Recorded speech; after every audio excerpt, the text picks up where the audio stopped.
Hi everyone, my name is Vladimir Jovanovic and welcome to my course, Getting Started with Android Studio. Starting with Android development can quite often be confusing and challenging for new developers. The first obstacle you may encounter is the complexity of Android Studio, the integrated development environment for Android application development. This course will help you better navigate your Android journey by getting you up to speed with Android Studio.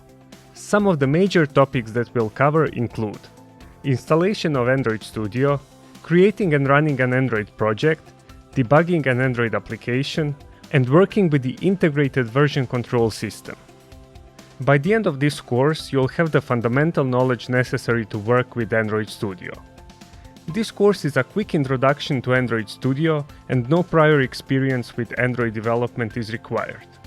From here, continue your learning by diving into Android development with courses on Android fundamentals and Kotlin. I hope you'll join me on this journey to learn how to use Android Studio with the Getting Started with Android Studio course, right here at Pluralsight.